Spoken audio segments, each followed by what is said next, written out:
todos. Para mí es un honor y un privilegio poder compartir esta mañana con todos vosotros la palabra del Señor. Pues hermanos, antes que nada me gustaría poner este culto en manos del Señor para que Él nos bendiga.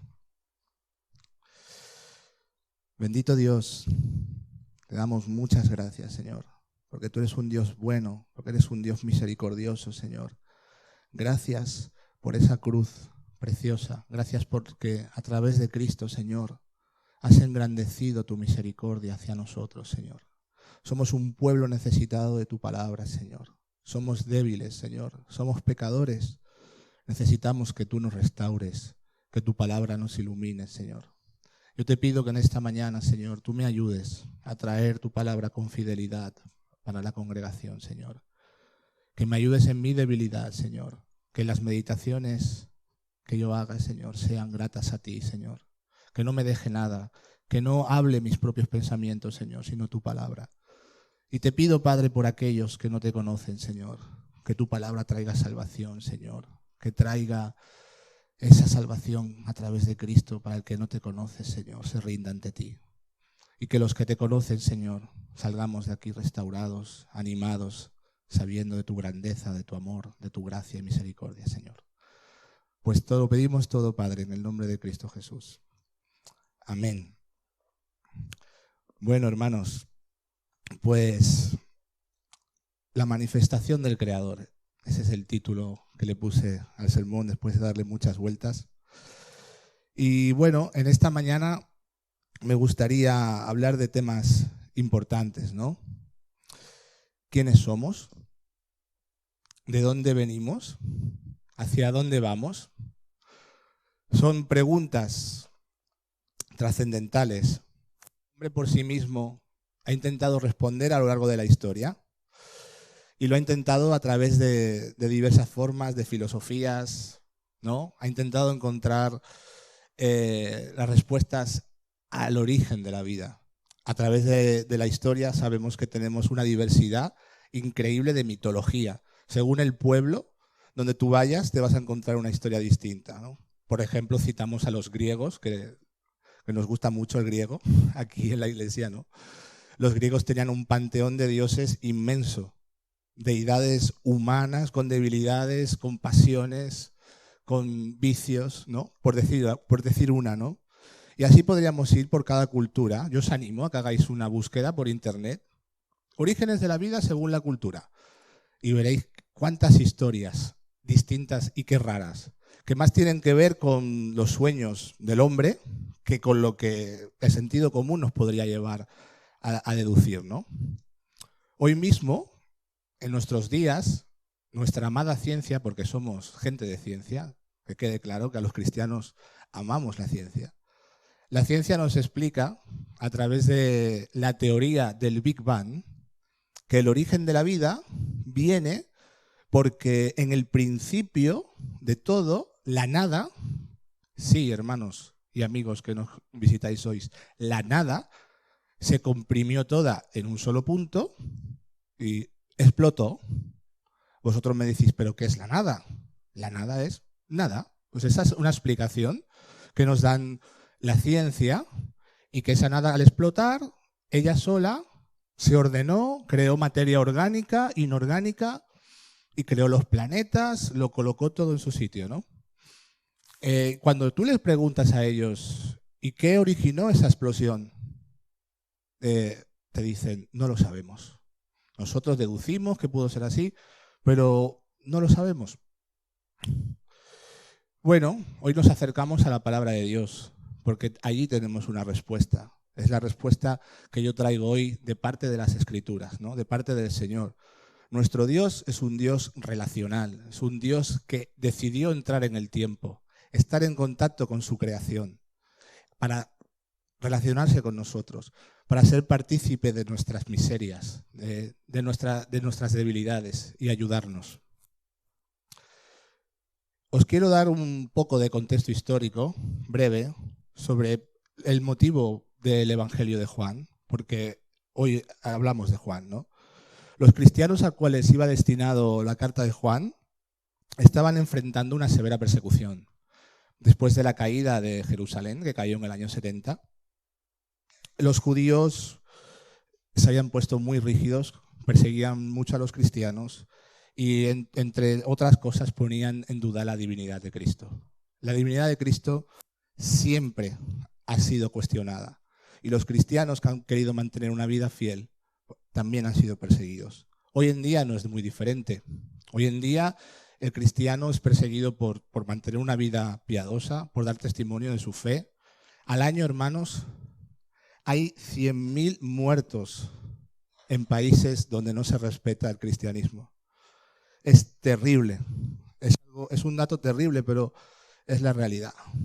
Pues entonces, la intención de Juan con esta carta, con este evangelio, es afianzar nuestra fe, que tengamos una visión de quién es el Creador y que eso nos ayude a caminar animados y que a su vez eso sea un mensaje para los perdidos, para traer salvación. Os quiero invitar a que cojamos nuestras Biblias en Juan, capítulo 1.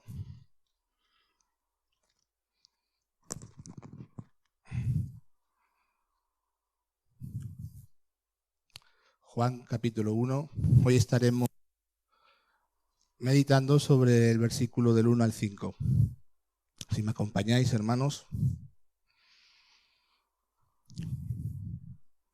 En el principio era el Verbo, y el Verbo era con Dios, y el Verbo era Dios. Este era en el principio con Dios.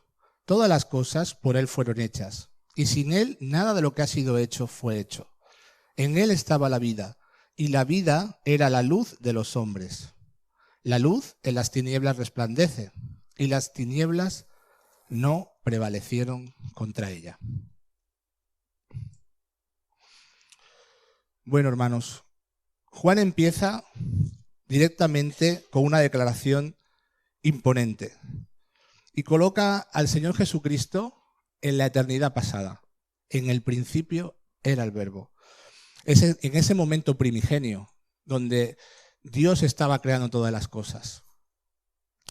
Juan hace una alusión directa al Génesis 1:1, donde Moisés, inspirado por el Espíritu Santo, escribió: en el principio creó Dios los cielos y la tierra.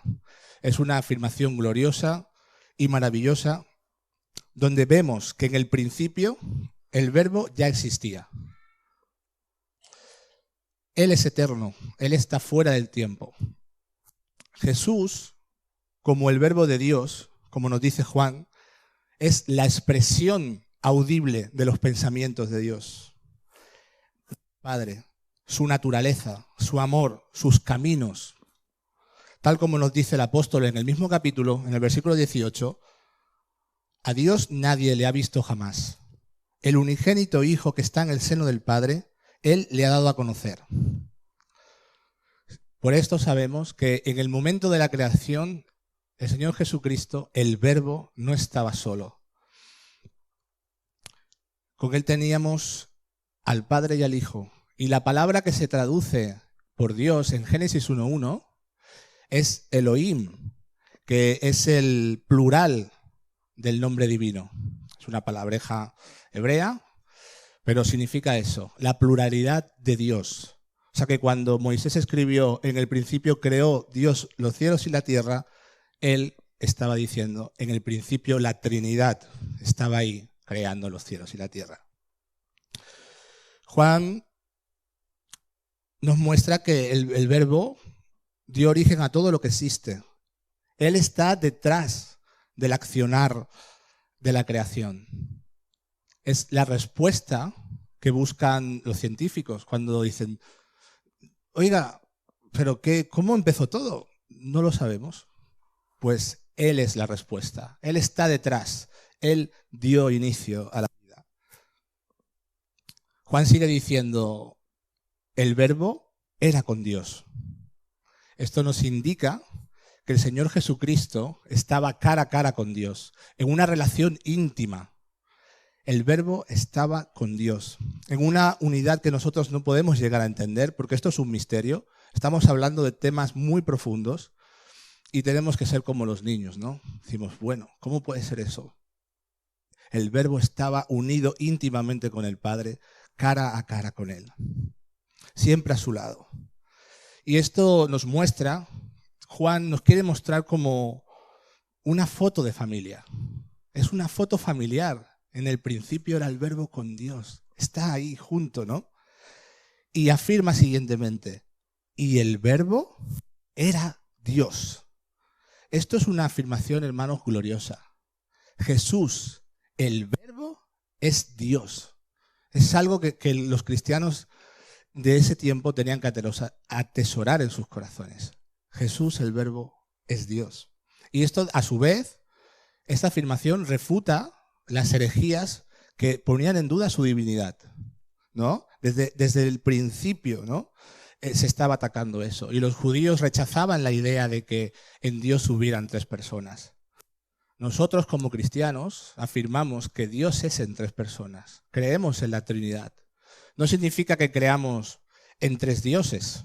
Nunca hemos dicho eso. Dios es uno, una unidad inquebrantable. Pero en Dios hay tres personas: Padre, Hijo y Espíritu Santo. Tres personas, pero uno en esencia. Y sabemos que tristemente, pues a lo largo de la historia han surgido diversos movimientos que han atacado a estos, ¿no? Han habido sectas cristianas, pseudo-cristianas. Ya desde el siglo I estaba la secta de los nazarenos, que atacaban a los cristianos porque para ellos es que estábamos creyendo en un Dios nuevo, ¿no? En el año 250-33, el presbiterio de Alejandría, Arrio, difundió la herejía de que el Señor Jesucristo era una criatura sometida al Padre, una criatura, una creación, como si fuera un ángel. Y de ahí surgen las ideas perversas, ¿no? En las que se basan los testigos de Jehová, por ejemplo. También tenemos a los mormones, que enseñan que Jesús era el hermano de Satanás. Terrible. Los adventistas del séptimo día dicen que era el arcángel Miguel. Tenemos a los pentecostales unicitarios, que también niegan la Trinidad y dicen que Jesús es el Padre, que Jesús es el Hijo y que Jesús es el Espíritu Santo. Como si fuera un actor que ahora me he visto del Padre, ahora me he visto del Espíritu Santo. No puede ser, no tiene lógica. Esto pues es otra herejía, ¿no? De tantas que se han hecho. Siempre Satanás ha estado entretenido en poner en duda la divinidad de Cristo. Porque sabe que si atacamos a la divinidad de Cristo, si él ataca a la divinidad de Cristo, no hay salvación. El Salvador de la humanidad, como se reveló a los profetas en el Antiguo Testamento, tenía que ser Dios mismo. Dios tenía que venir a salvar a su pueblo. Porque nuestro pecado, nuestra maldad es tan grande que ninguna criatura podría pagar por ello. Solo Dios mismo, en su infinito amor, podría cubrir esa deuda. Y así estaba profetizado. En Isaías 33:22, no hace falta que lo busquéis, dice la palabra del Señor, porque Jehová es nuestro juez, Jehová es nuestro legislador, Jehová es nuestro rey, él mismo nos salvará. O sea, estaba profetizado ya de que Dios se pondría esa carga en sus espaldas y vendría a salvarnos. Disculpad.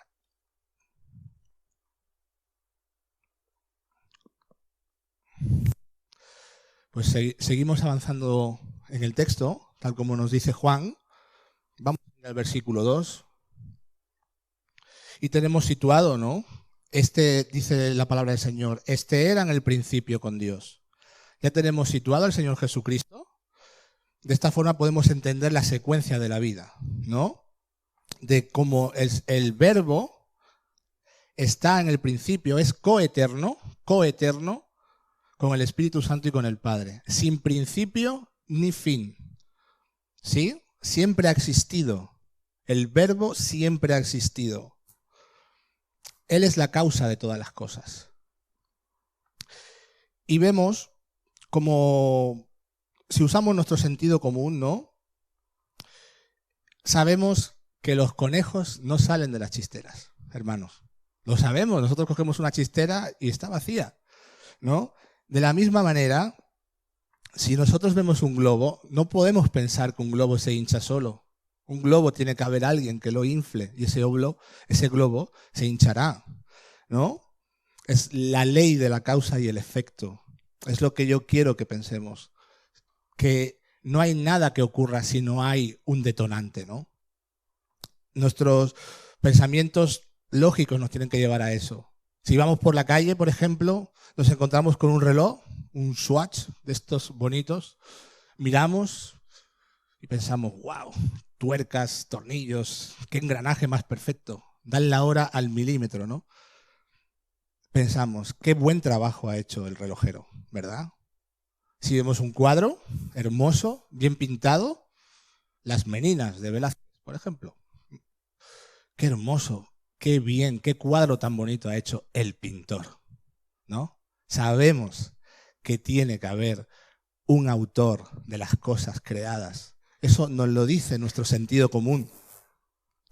Y así es. Bueno, hermanos, vamos a ir avanzando en el texto.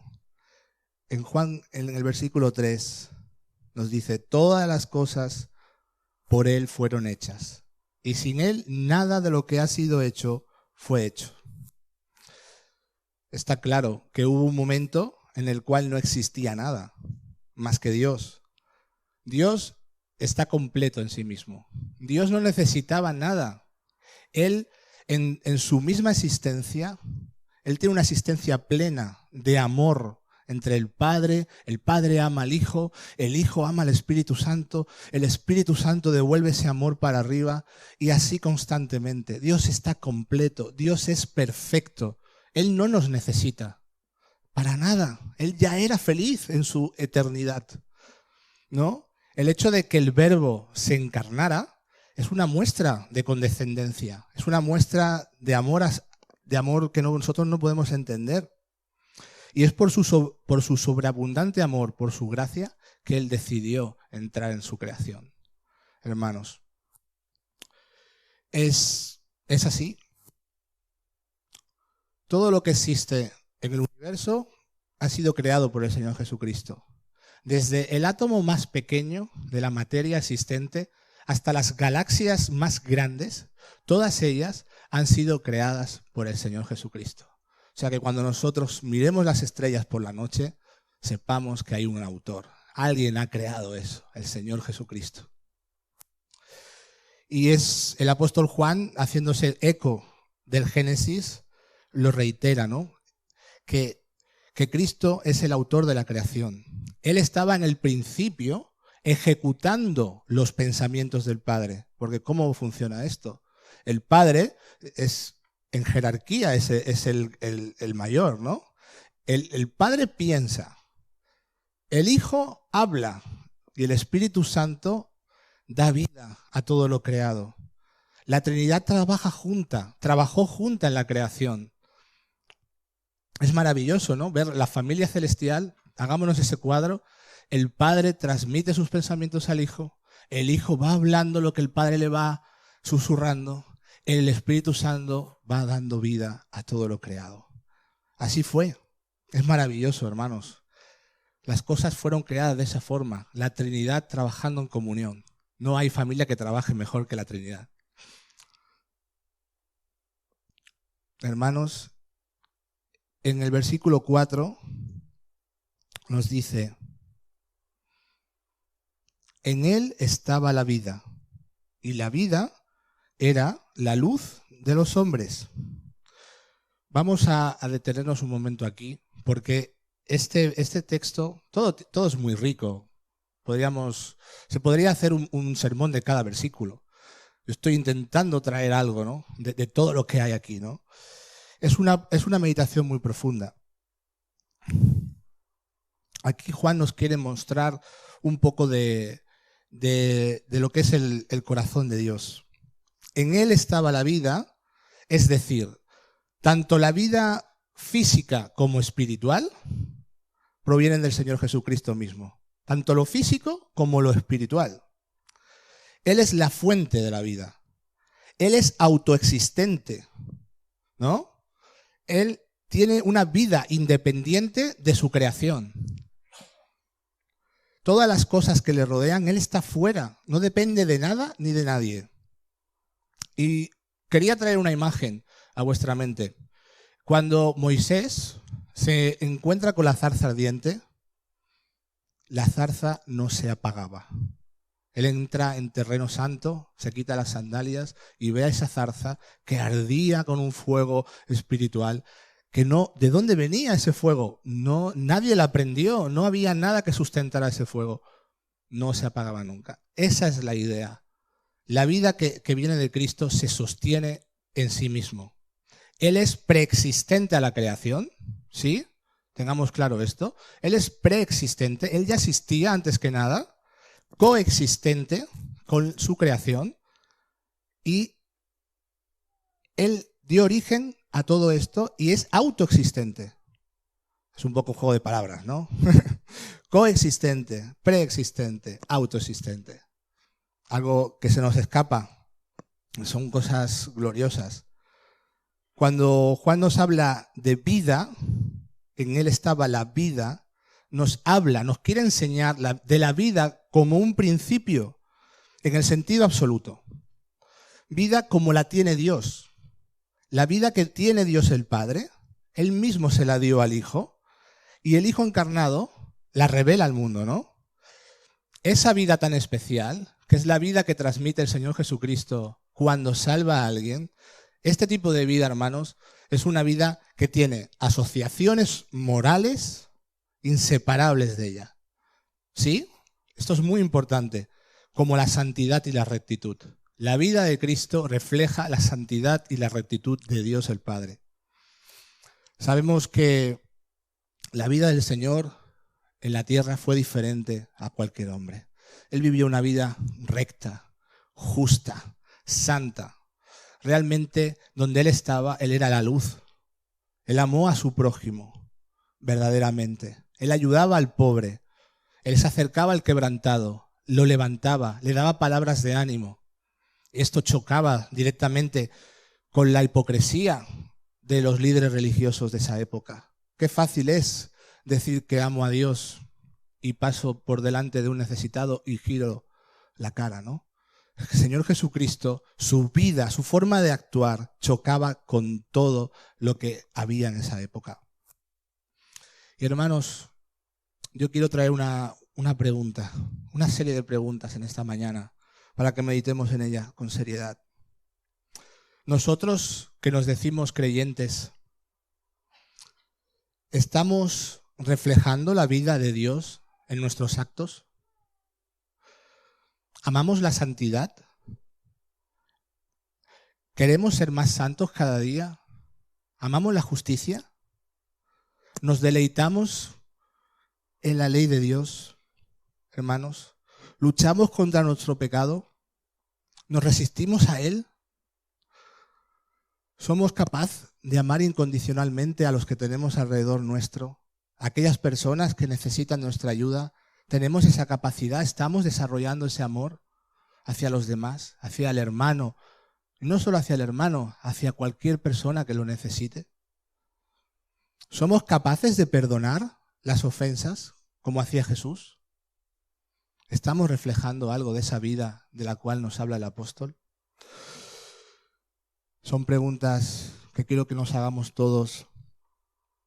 Y sinceramente, si de todo lo que he dicho, nada tiene que ver contigo en esta mañana, es difícil que tú puedas ser un hijo de Dios. No que cumplamos toda esta lista de requisitos, pero sí que estemos en menor o mayor grado dando ese pequeño fruto, ¿no? Bueno, lo contrario de esa vida, de esa luz que refleja el Señor Jesucristo, es estar muerto en delitos y pecados. O estamos viviendo esa vida justa y santa que a Dios le agrada, o estamos en el lado opuesto, somos enemigos del Señor. Y yo quiero en esta mañana, si tú no conoces al Señor, que medites en lo que Dios dice del hombre sin Cristo, en nuestro estado natural.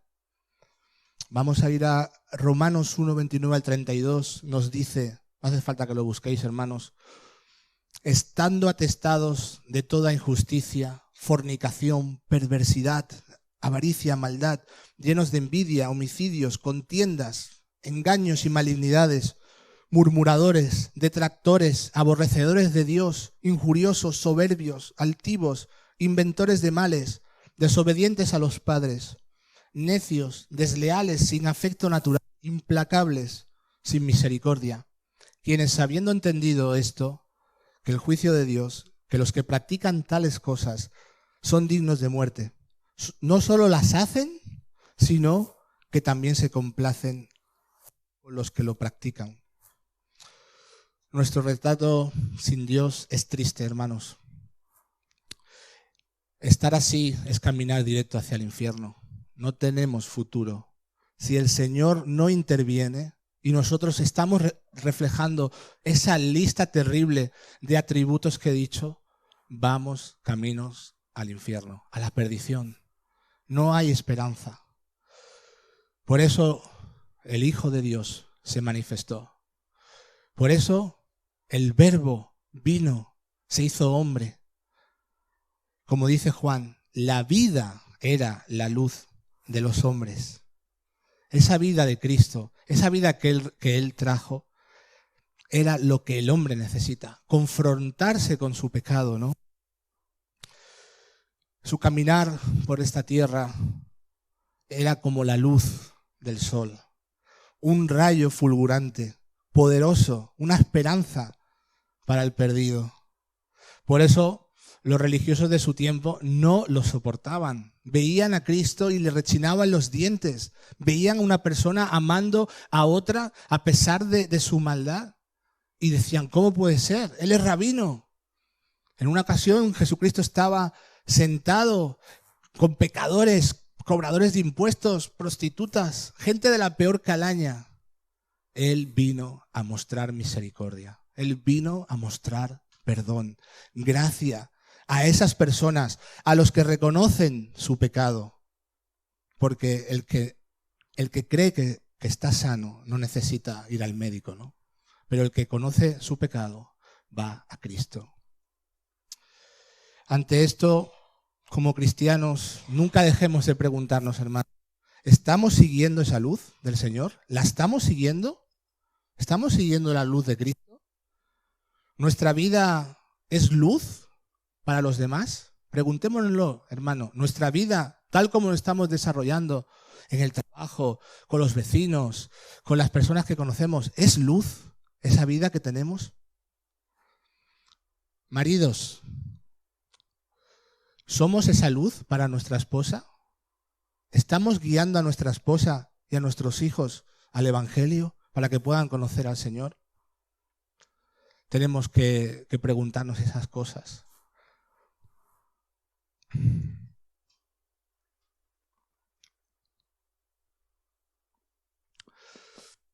Seguimos avanzando en el versículo 5. La luz en las tinieblas resplandece, y las tinieblas no prevalecieron contra ella. La vida de nuestro Señor Jesucristo, su santidad, sus obras por el Padre, por el prójimo, eso brilló con intensidad. Estaban ciegos, quedaron cegados por la luz de Cristo. No lo soportaron, no soportaron el amor del Señor y por eso quisieron matarlo. Cuando Juan nos está hablando en el texto de la palabra tinieblas, ¿qué quiere decir? Juan nos está enseñando de nuestro pecado, de nuestra falta de moral y ética. Es la maldad del corazón humano, levantando su puño contra lo que significa Cristo, contra lo que significa la ley de Dios. Esas son las tinieblas de que está hablando Juan. Dice que la luz en las tinieblas resplandece. Allí donde se pone la palabra del Señor, destapa. Es como cuando hay termitas en la madera, ¿no? ¿Quién no ha ido a una casa de campo y levantas la madera, ¡ah!, y salen ahí los bichos? Pues Tristemente es así, ¿no? La palabra de Dios cuando llega a nuestra vida nos destapa, nos deja desnudos, nos dice la verdad de lo que somos. Lo que no queremos escuchar nos lo dice Dios, porque lo necesitamos. Necesitamos escuchar lo que dice Dios de nuestro corazón, de nuestro pecado. Nuestro Señor Jesucristo expuso como ningún otro las grietas morales de su falso sistema religioso en su época. ¿De qué sirve la parafernalia? ¿De qué sirve el templo? ¿De qué sirve matar corderos? ¿No? ¿Para qué? Si dentro estaban llenos de perversidad, de rapiña, de odio. No sirve de nada. La hipocresía religiosa fue confrontada por el Señor Jesucristo. Pero nosotros, hermanos, y yo el primero, tenemos que ser honestos. Nosotros podemos caer en eso, podemos caer en la hipocresía, podemos estar deleitándonos viendo programas de televisión terribles, podemos estar disfrutando de cosas profanas, de cosas que murió Cristo por ellas. Y estamos ahí en la tele muchas veces o viendo películas que no deberíamos de ver o leyendo libros que no deberíamos de leer porque somos pueblo de Dios, porque el Espíritu Santo mora dentro de nosotros y debemos de guardar esa santidad en la medida de lo posible. ¿O qué hermanos, cuando llega la hora de que se me ha estropeado el coche, házmelo en negro, no quiero la factura? Estamos fallando. Somos luz. El Señor nos dice que somos luz.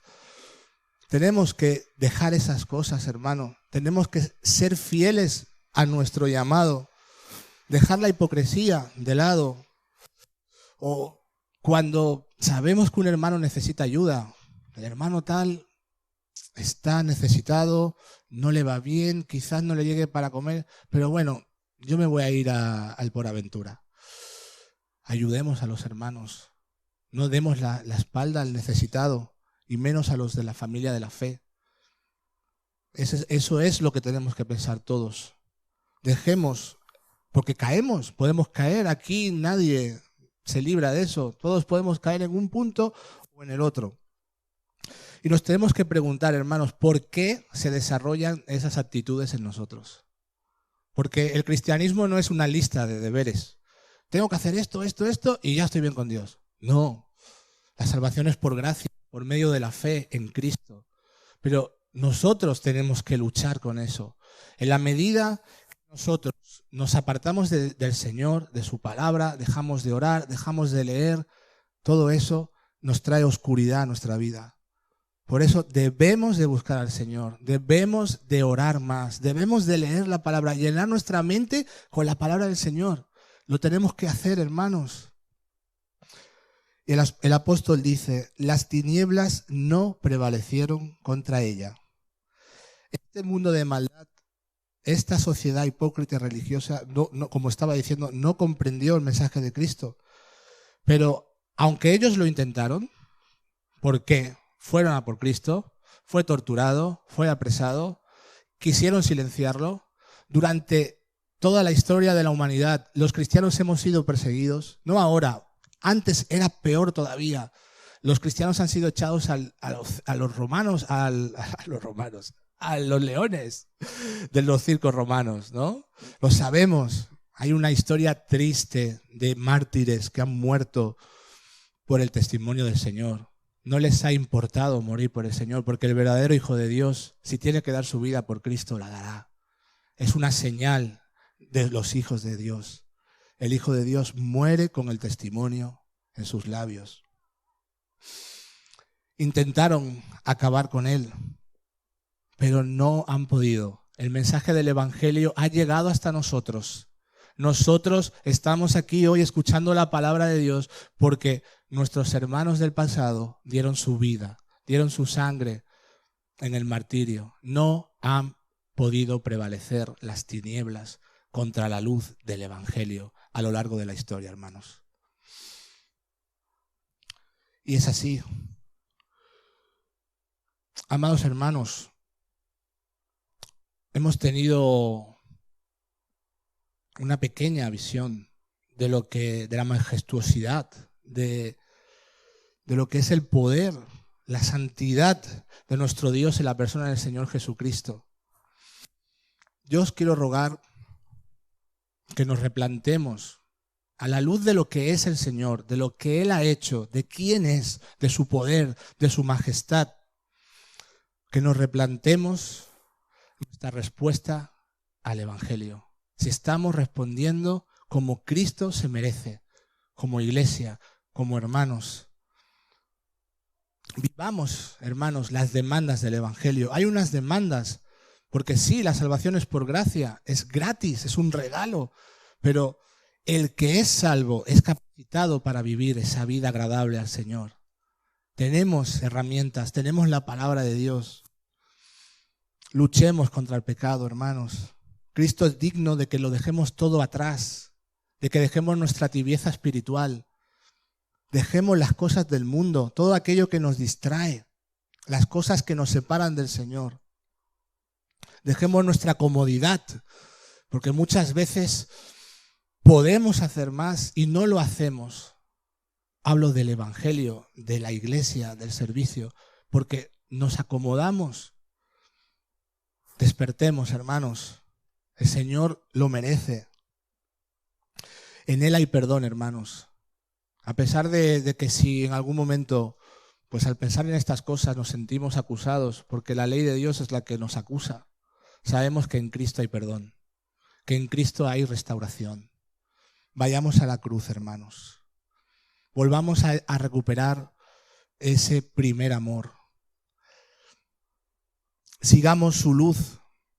Dejemos las tinieblas del pecado y hallaremos nuevamente el camino de la vida plena y gozosa en su gracia y misericordia.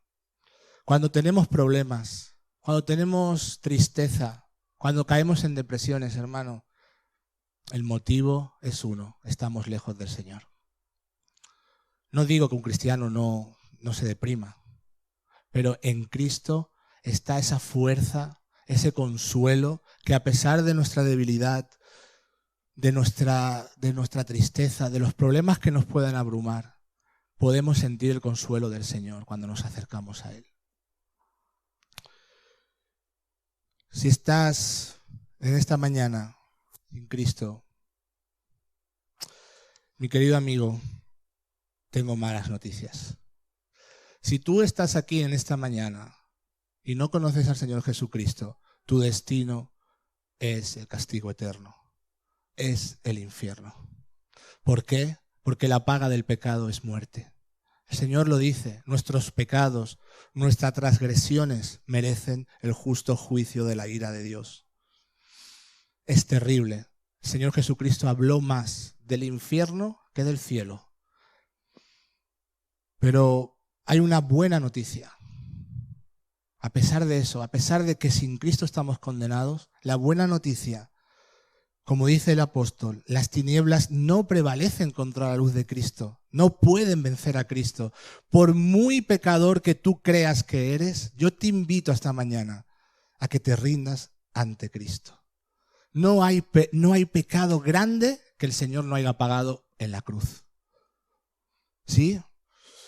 Y su voz hoy suena en esta iglesia, la voz del Señor a través de su palabra, como dice en Marcos 1:15. El tiempo se ha cumplido. El reino de Dios se ha acercado. Arrepentíos y creed en el Evangelio. Juan 3, 16, 18 y 21 nos dicen: porque de tal manera amó Dios al mundo, que ha dado a su Hijo unigénito, para que todo aquel que en Él cree no se pierda, mas tenga vida eterna. El que en Él cree no es condenado, pero el que no cree ya ha sido condenado, porque no ha creído en el nombre del unigénito Hijo de Dios. Mas el que practica la verdad viene a la luz, para que sea manifiesto que sus obras son hechas en Dios. Ven a Cristo, déjalo todo, arrepiéntete. Si hoy estás sin el Señor, yo te ruego que bajes tu mano, que dejes de luchar contra Él, porque ese orgullo te llevará al infierno.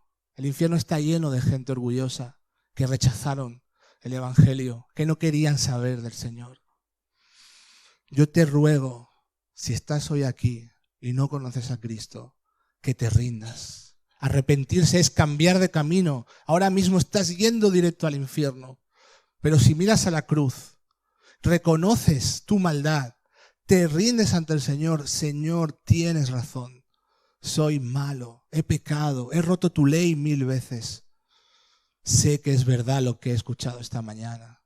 No hay bondad en mí, porque me deleito en el mal, de una u otra manera. Si es así, desde tu sitio, desde donde tú estás, yo te pido que le clames al Señor: Señor, perdóname, porque sé que en ti hay perdón. Y serás perdonado. El Señor Jesucristo te está diciendo hoy: yo soy la luz del mundo.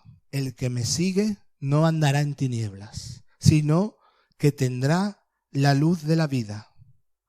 La verdadera vida está al alcance de todo aquel que se arrepiente, cree en el Señor Jesucristo y pone su fe en Él. Tanto para el incrédulo que puede encontrar la salvación, como para el hermano caído que anda perdido porque ha perdido el rumbo. Vamos a la cruz, volvamos a seguir la luz del Señor. Que el Señor sea esa luz que nos guíe. Abandonemos las tinieblas, hermanos. Que el Señor bendiga su palabra en esta mañana. Señor, Dios Todopoderoso, hoy hemos meditado, quizás torpemente, en tu grandeza, en lo que tú eres, Señor, pero tu luz brilla con intensidad, Señor.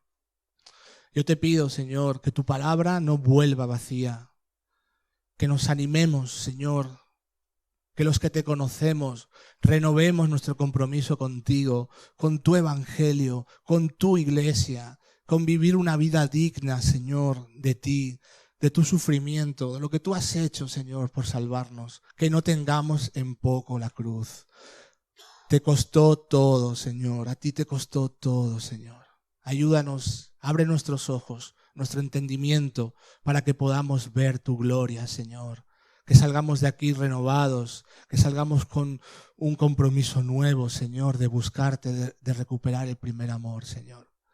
Y todos aquellos, Señor, que no te han conocido, Señor, ten misericordia. Abre sus corazones, que no se vayan hoy de aquí sin rendirse a tus pies. Yo te pido todo esto en el bendito nombre del Señor Jesucristo. Amén.